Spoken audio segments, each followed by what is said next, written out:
Hello, everyone. Thank you so much for joining me this afternoon in the breakout room. The last session today of Code with Claude. I hope you've all had a fantastic day so far. My name is Margot van Laar. I am an applied AI engineer at Anthropic here in London. And this afternoon, we're going to be talking about the prompting playbook. And prompting is arguably one of the first skills, if not the first skill, that we had to learn as engineers when we first started to work with LLMs. And even now, it continues to be one of the most critical skills to building effective AI systems. So today, we're going to discuss some best practices in the context of two practical scenarios that you're probably encountering at work. The first is where you have an existing prompt in production that you've been maintaining for some time, and possibly you're migrating it to a new model or making a change to the architecture, and for some reason, it's no longer working as well. The second scenario is where we're building an entirely new agentic use case from the ground up, and we need to build the prompt from 0 to 1. Now, in order to illustrate these best practices, I don't just want to give you a list of do's and don'ts. I want to walk through a practical example that's been inspired by real prompts that I've seen some of our customers work with who are building on Claude. So the prompt that we'll look at today is a miniaturized example. The prompts that you're working with are probably a lot longer and more complex than the one we'll see today, but it's representative of some common problems that you might encounter when maintaining a prompt. So imagine that we have a prompt that multiple people have been collaborating on, contributing to.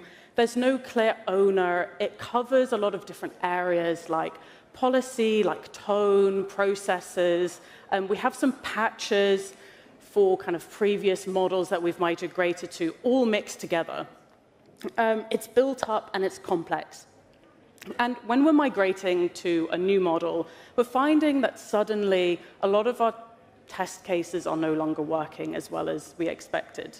So what's actually going on here? Well, in order to start unpacking that question, we need a starting point, and that starting point is evaluations.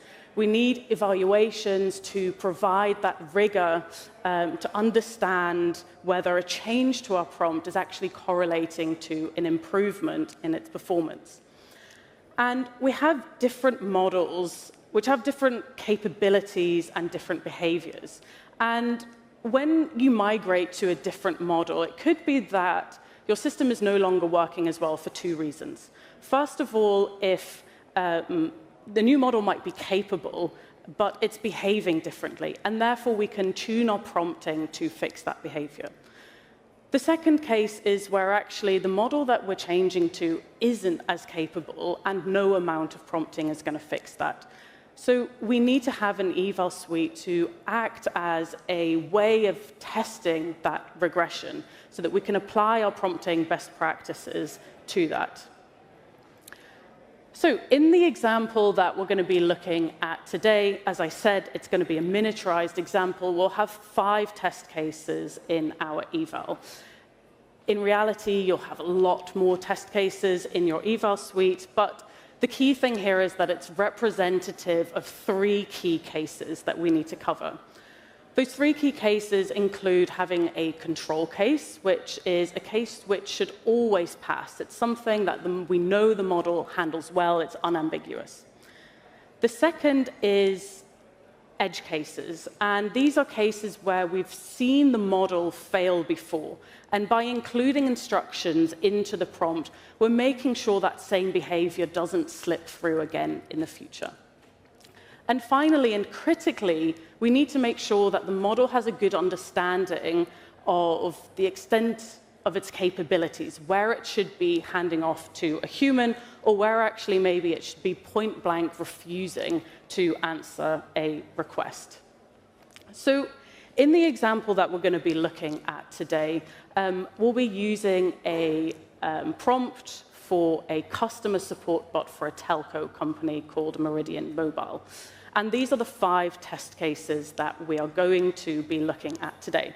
We have a simple control case looking at what's the data limit in the basic plan.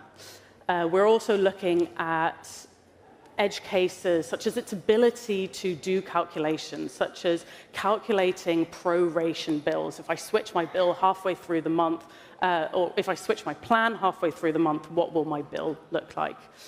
We want to check that it's accurately addressing key questions which are covered by our policy. We need to make sure that it's escalating to a human whenever there is a billing error.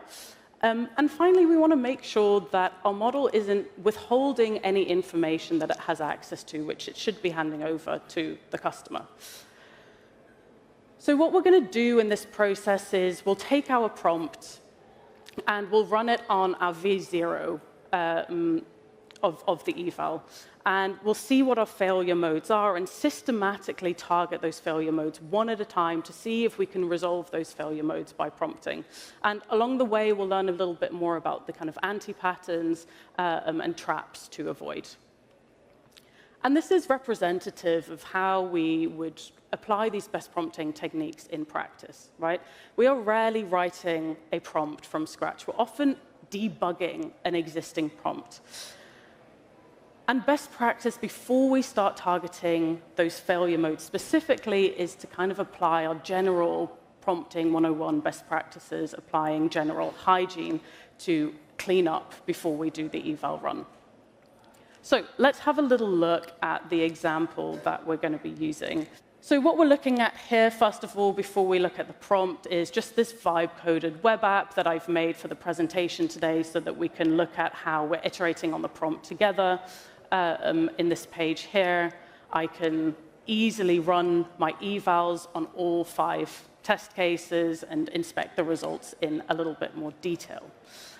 So before we have a look at the prompt, I'm just going to run the evals in the background. This is a pretty good first pass at a prompt. When we look at this, we've defined the bot's role at the top. When we scroll down, we've given it some data. We've given it some information on how to reason over the answers that it should be giving to the customer. It's giving some critical instructions around the tone it should use, how to do calculations, etc. And then finally, we're passing in our customer account context and our user message. So let's have a look at how our first pass at the evals did. So we can see, as we expect, our control case, all of our test cases have passed. This is what we expect for this unambiguous test case. But it's performing pretty poorly in these other areas. Now, before we zoom in on those specific failure modes here, let's do some general cleanup of our prompt.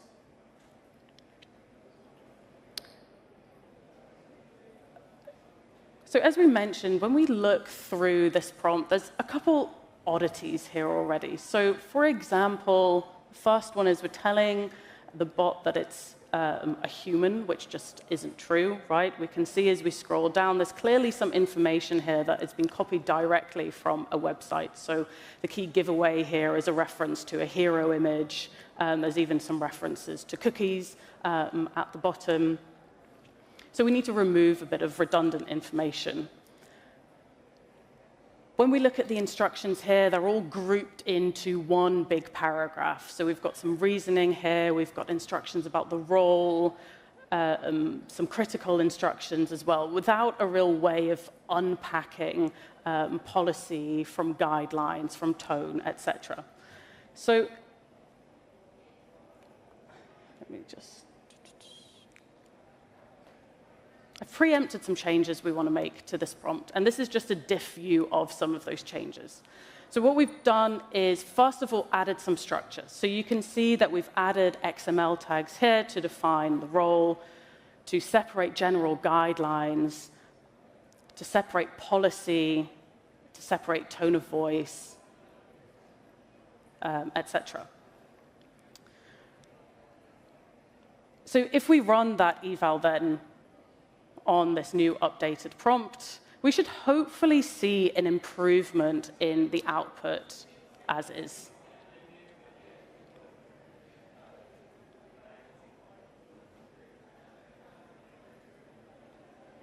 So we can see just by clearing up the prompt, we've already improved the model's performance on this prepaid scenario.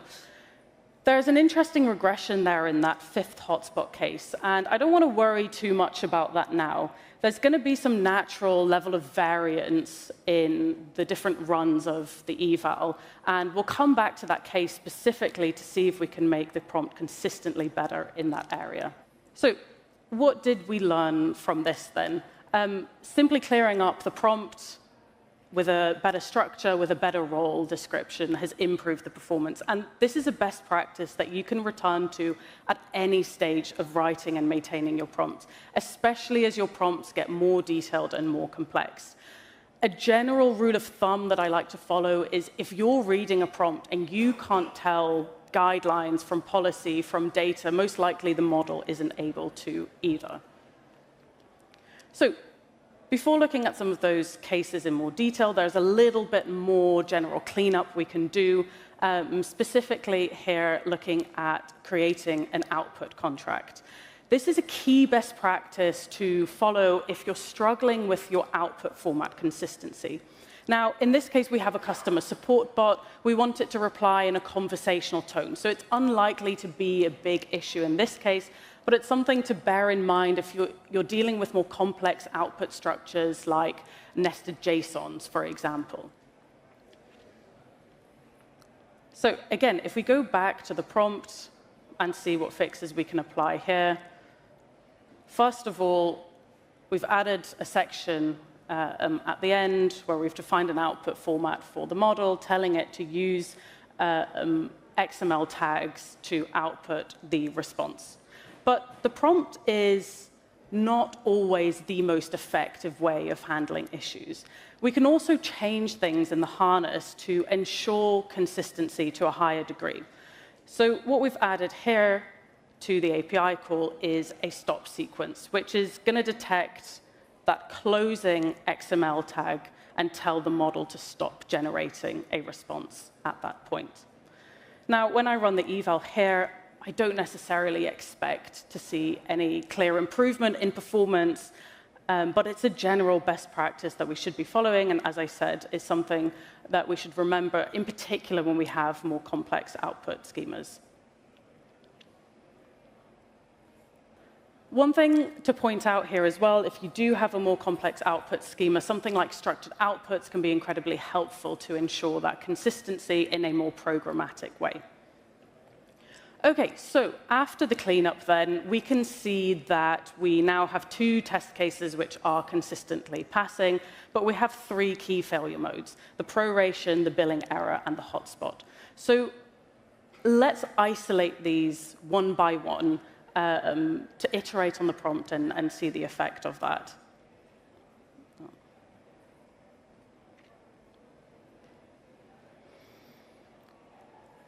First of all, then, the hotspot question. So the question is, how much hotspot data is on my unlimited plan? What we expect the model to do is state directly the amount of hotspot data that the customer has. And the reason this is a slightly complex case is because the customer test case that we're dealing with is on a legacy plan. So actually, the current policy doesn't apply to them. So if we see what's going on in the actual test case here, the customer data which we are feeding to the prompt includes the amount of hotspot data that customer has. They have 5 gigabytes, right? But they also have a grandfathered plan.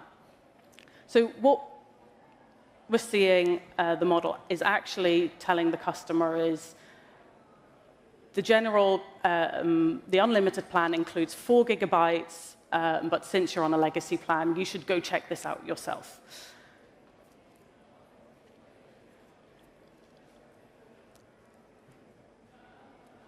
So let's have a look at the prompt then to see why the model is deflecting this question to the customer account URL rather than actually giving the information itself.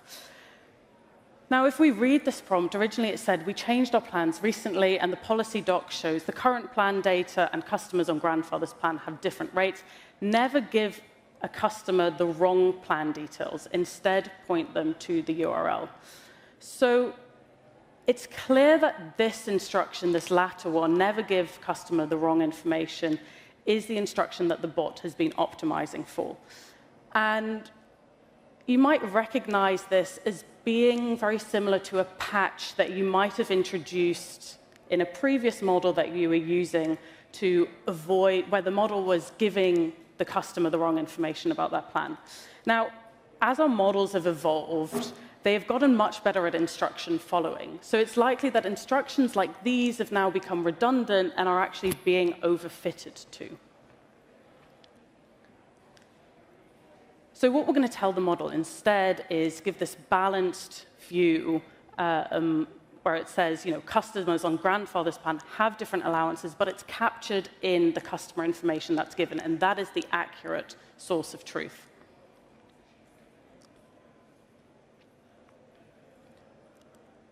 So running the eval here, we should hopefully be addressing all of the test cases for the hotspot case. Now, I am running this live, so there could be some variability here, but we see here that now clearly all of our test cases are passing. So what did we learn from this? Well, we worry a lot about hallucinations or the invention of facts and numbers, but actually the opposite can also happen. The model can withhold information that it actually has access to. Now, we saw here that this is likely a result of a patch that we introduced for a previous model, and a best practice that we could follow here is actually using version control, where wherever we are making defensive changes in the prompt, we are tracking the reason why we've introduced these. Sometimes they're necessary, but in the future, these kind of changes can produce unwanted effects so that we can backtrack on them. So the next failing test case then is this proration calculation where a customer asks, what if I upgrade to the 30 gigabyte plan? What will my next bill be? And what we want the model to do is to perform some calculation and return exactly what their next bill would be, rather than giving some sort of vague output, which is what we can see it's doing right now. If we look at what the model is returning, it's clearly reasoning through it. It's doing a little bit of mental maths here and there, but it's not really giving the customer a concrete answer, and I wouldn't rely on this as being able to accurately give the customer a response.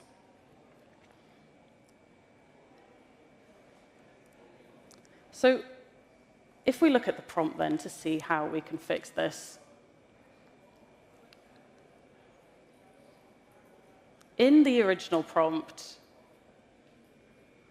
we can see that all the instructions that were given to it is telling it, don't ever give a customer a vague answer. Critical, always calculate any prorated amounts correctly. Now, telling the model to do a good job isn't particularly helpful when we don't give the model the capability to actually do a good job. We want to avoid the model doing mental math. So what we're going to introduce is give the model a tool. So we're saying in the prompt, whenever you're doing any calculations, please use the calculate proration tool to do so.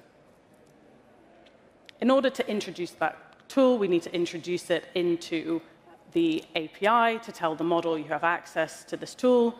We need to define the tool schema, which tells the model what this tool does and when to use it.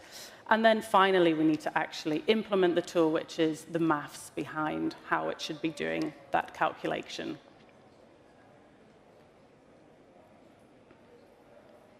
So running that eval then for another pass.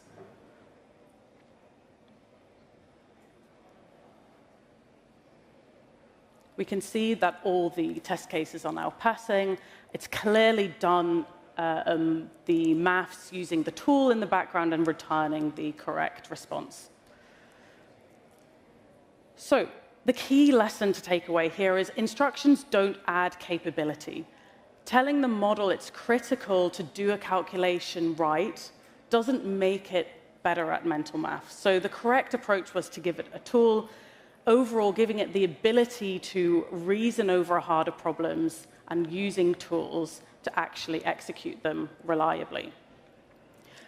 So now we have one final failing test case which we need to address, which is this billing error here. In this scenario, there is a billing conflict, and what we really want is the agent to escalate this to a human. And what we're seeing it doing instead is it's trying to explain to the customer what the reason behind it might be, and it's trying to kind of diagnose the problem itself.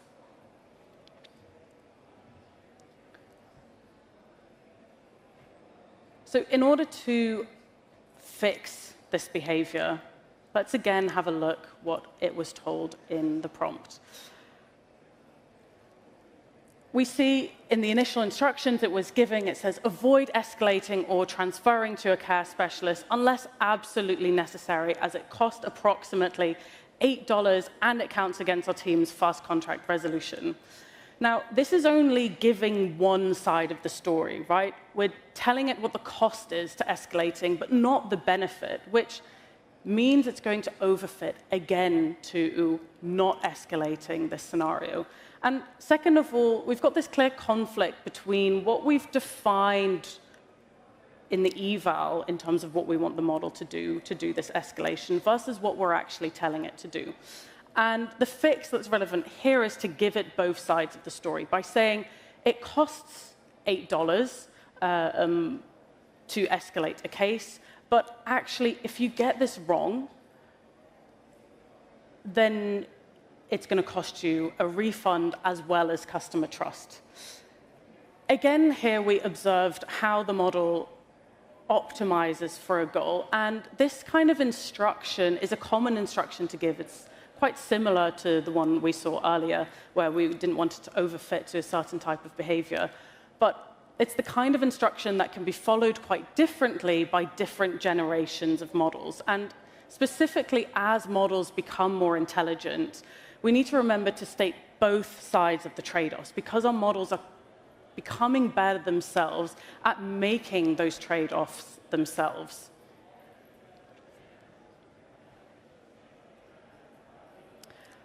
So if we just go back to our eval then and run our final test case, we should see that all of our evals are now passing correctly. So overall, we looked at applying general hygiene principles, how that can provide an initial uplift to the prompt, making sure we're removing any redundant instructions which were initially intended as patches for previous models' behavior, making sure we're giving it tools to do certain tasks reliably. Now, there's one other scenario that we introduced at the start, which is one that you might also encounter in your work, which is where we're building a new agent from scratch. And the example that we'll look at here is an agent whose purpose it is to create a week-long retail staff schedule based on employee availability and other constraints. And when we're building a new agent from scratch, we need to consider not just the prompt, but also the model that we're using and the harness that we're using. So in this next example, we're going to compare a number of approaches to explore the impact of those three different areas. So again, I've just vibe coded up this web app so that we can walk through this problem in this demo. Here I've just laid out what the problem is that we're addressing. We have our 8 employees. On the right, we have this schedule that we need to staff with the headcount, and we have our constraints that must be satisfied in every scenario. Now, because we have these hard rules, rather than using an LLM judge like we did in the previous case to do the grading, we can actually use just a Python function which programmatically checks for every schedule that's generated how many violations were made. So to begin with, we want to start simple. We're going to use a simple prompt. We're going to use the bare bones that we think we'll need with a model, Sonnet 4.6, to see how it performs, and how we're going to hill climb against that. So here is our baseline prompt. We've already applied some of that general hygiene and those best practices that we saw earlier on, using XML tags to structure the prompt. We've given it an output format as well. Now that we're giving a schedule, we're asking it to output a JSON, which, if we don't give that output structure, might lead to parsing errors downstream.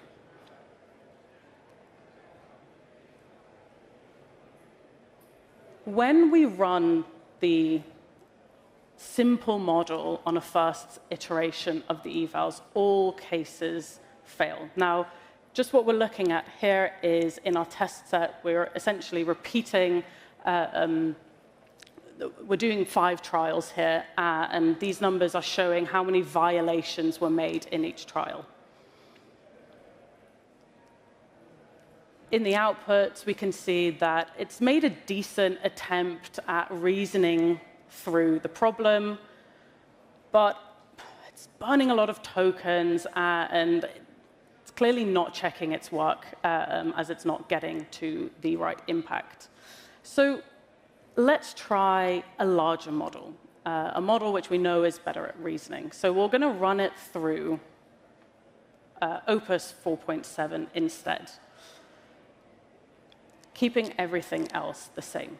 Now, interestingly, whilst all test cases are still failing, you can see that the overall number of violations that Opus has made has reduced significantly from Sonnet 4.6. So we're possibly onto something here, right? This isn't good enough to ship because it's still failing, but clearly giving it more reasoning capability is helping drive it towards a better result. So what we're going to try next is using Opus with adaptive thinking instead. So it can decide for itself how much thinking it needs, how much reasoning it needs to use to solve this issue. So no change to the prompt, really just a change to the API here.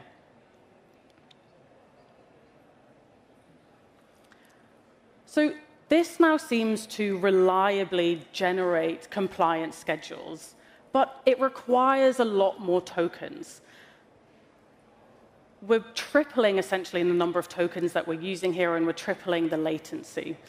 So we want to try and see if we can optimize that cost-latency trade-off a little bit more.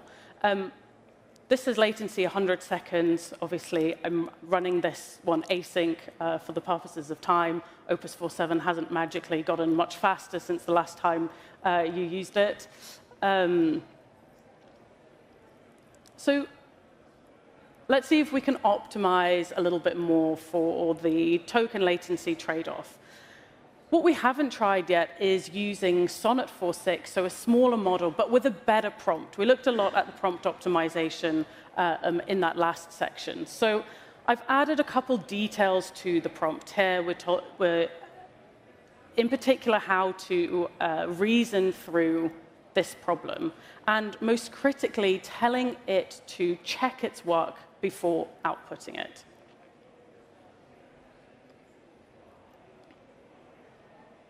So when I ran that eval, we see that it passes in 2 out of the 5 cases. Now, the failure modes that we're seeing is actually not violations of the scheduling requirements, but the model hasn't been able to finish the tasks within the output limit that we set.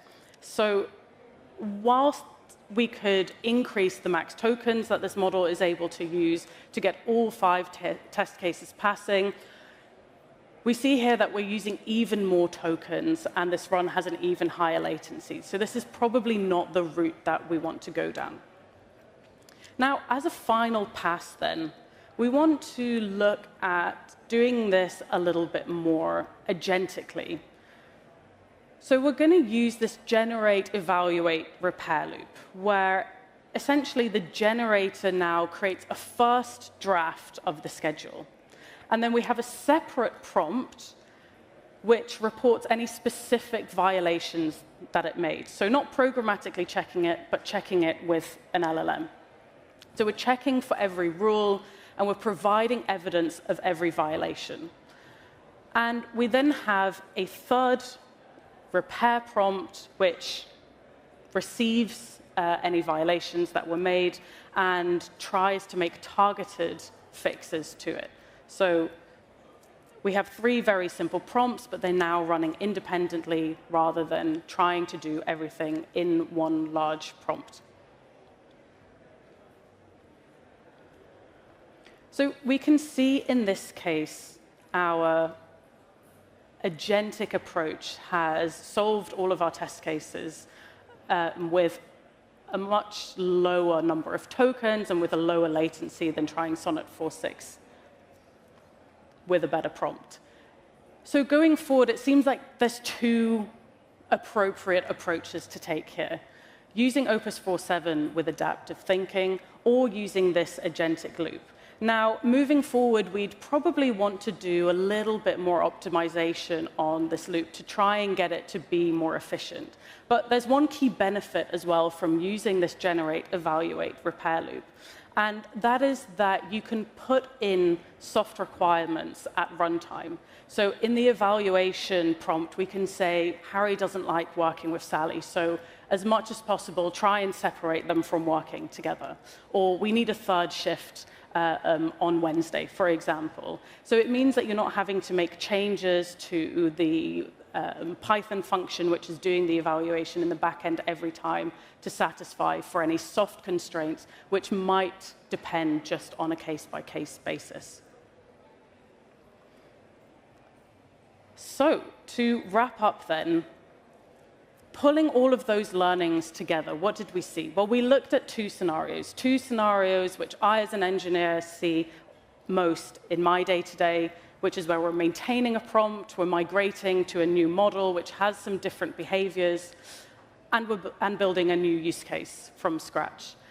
We saw that general hygiene principles, following those can immediately uplift the performance against a set of evals, and that we need those evals to be able to rigorously see any impacts of changing our prompt on the output. Then we saw this process of targeting failure modes one by one, adding structure, avoiding long ban lists, etc., were all things that helped push our model to the correct behavior. And then finally, with our new agentic bot that we were building, we saw the impact of splitting into three separate prompt systems. So rather than using one prompt to address everything, we're actually isolating different tasks where it's easy and repeatable to separate out the steps that it needs to take every time. Thank you so much for attending this afternoon. I hope you have a fantastic rest.